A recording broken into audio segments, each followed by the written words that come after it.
bargain is you let me live as long as I withstand you. If I checkmate you, I go free.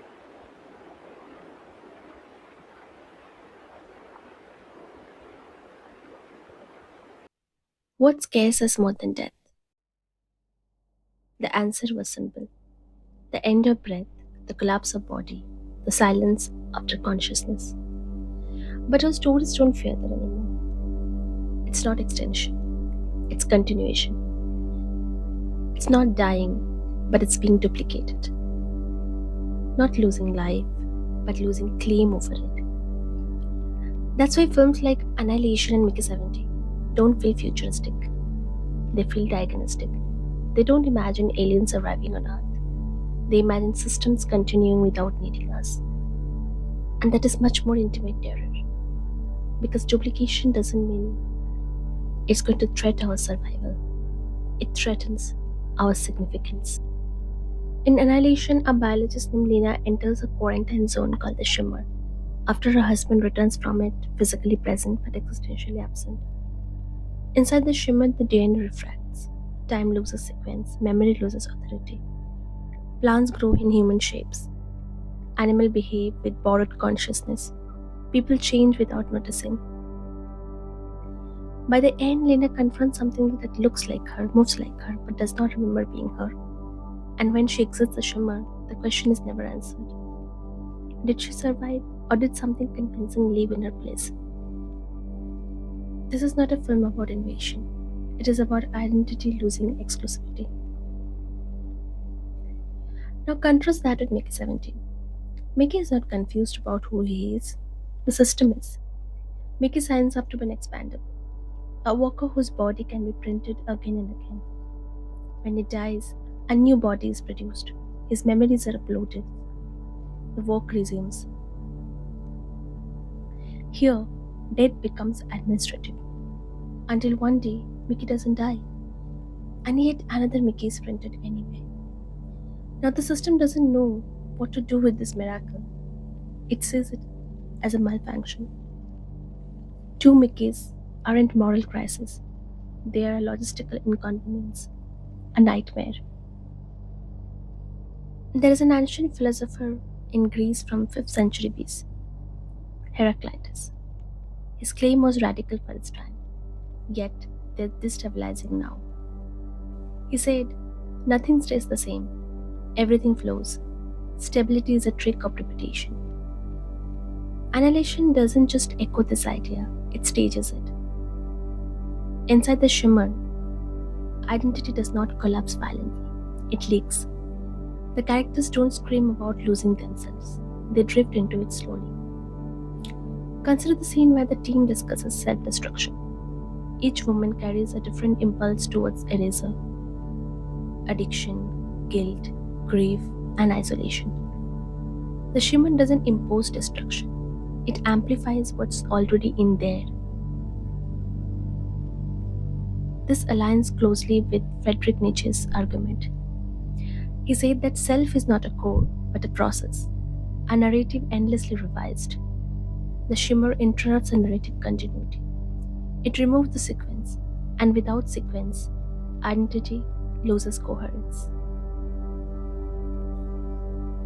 The lighthouse scene in Annihilation is probably one of the most important scenes in the history of modern science fiction. Here, Lena meets her double, yet there is no aggression, no malice, no intent to replace her. The double mirrors Lena's movements, not to dominate her, but to learn what a self is. This is consciousness without autobiography, and that's what makes it horrifying. The devil is not evil, it is an identity without a memory.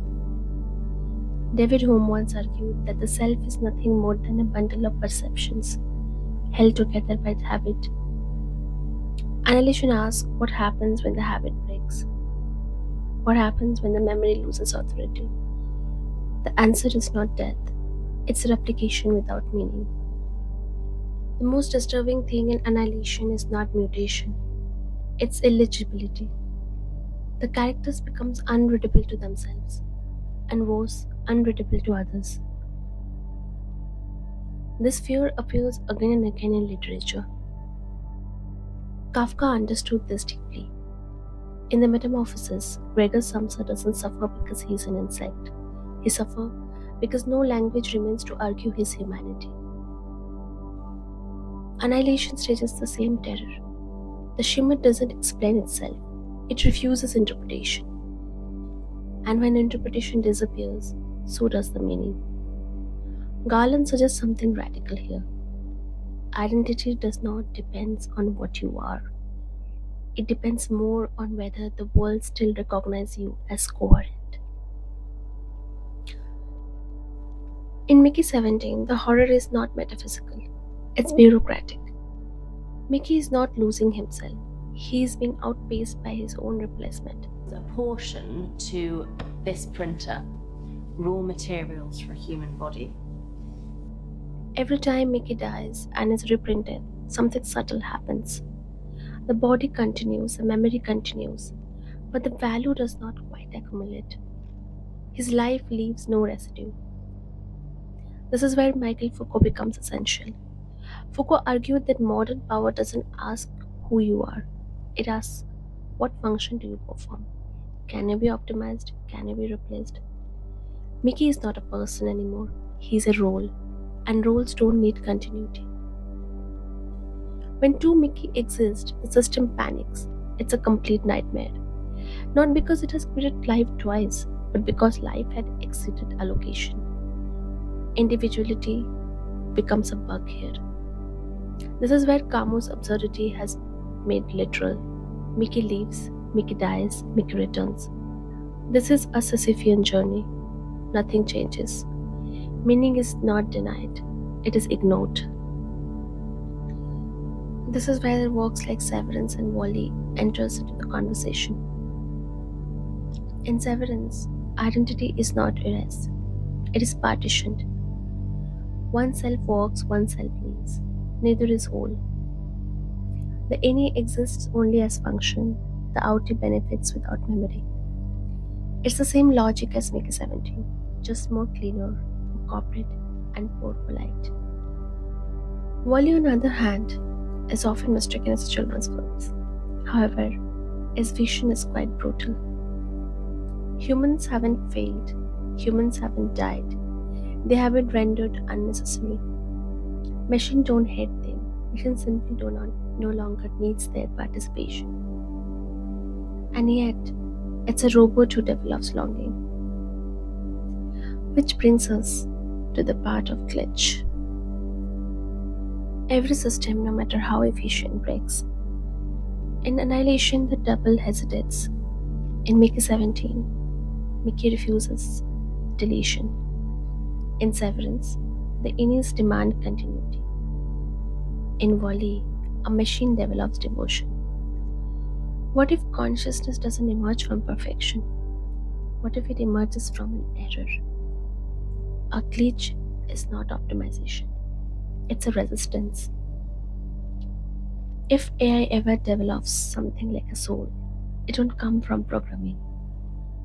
It'll come from misalignment. It'll come from imperfection.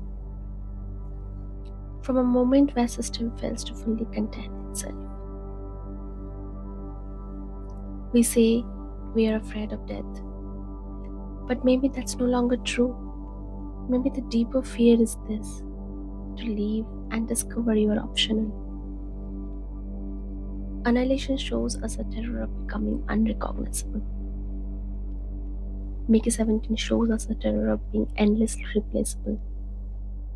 AI doesn't invent this fear. I think AI reveals it. And the question remains, if identity can be copied, if labor can be automated, if creativity can be simulated, what part of being human still resists replacement?